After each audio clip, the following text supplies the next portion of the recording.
میں اور آپ کیا سچی سچی بات کہوں سنیو تو آپ جانتے ہیں رسول اللہ کے ظاہری دور میں کچھ جوان کھڑے ہو کر ہنسی مذاق کر، توجہ کرنا، کچھ جوان کھڑے ہو کر ہنسی مذاق کر رہے ہیں، حضور علیہ السلام جا رہے ہیں، حضور ان کے پاس رک گئے، سرکار نے فرمایا کیا تمہیں جنت میں جانے کا پروانہ مل گیا؟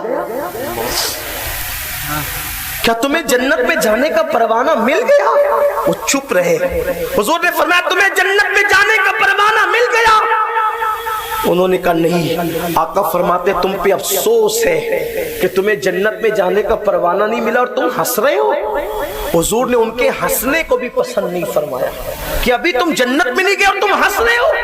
اگر ہمیں دیکھیں گے حضور، اور بلکہ ہمیں تو دیکھ رہے، ہمارا ایمان ہے، حضور کے دل پر کیا گزرتی ہو۔ جب جمعہ کے دن تم صرف 2 رکعت پڑھ کے بھاگ جاتے ہوں گے تو حضور کے دل پہ کیا گزرتی ہوگی۔ جب تم فجر کی نماز میں سوتے پڑے رہتے ہوں گے تو حضور کے دل پہ کیا گزرتی ہوگی۔ جب تم ظہر اثر اور مغرب کو غفلت کی وجہ سے چھوڑ دیتے ہوں گے حضور کے دل پہ کیا گزرتی ہوگی۔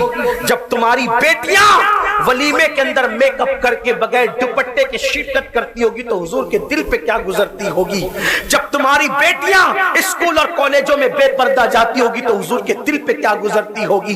جب تمہارے گھروں کے اندر بیٹھ کر کے تمہاری گھر کی عورتیں تم موبائل پر گیم کھیلتے ہوں گے، جوا کھیلتے ہوں گے، اس وقت حضور کے دل پہ کیا گزرتی ہوگی۔ آج لوگ کہتے ہیں پوری دنیا کا مسلمان بے چین اور پریشان ہے، لوگ کہتے ہیں مولانا لاکھپتی ہے پھر بھی سکون نہیں، کروڑ پتی ہے پھر بھی سکون نہیں، اتنا کماتے پھر بھی سکون نہیں، اتنا بڑا کاروبار ہے پھر بھی سکون نہیں، غریب بھی بے سکون ہے، مالدار بھی بے سکون ہے، امیر بھی بے سکون ہے، غریب بھی بے سکون ہے، جو بستر پر سوتا ہے، چٹائی پہ سوتا ہے وہ بھی بے سکون ہے، جو نرم گدوں پہ سوتا ہے وہ بھی بے سکون ہے۔ وجہ کیا ہے؟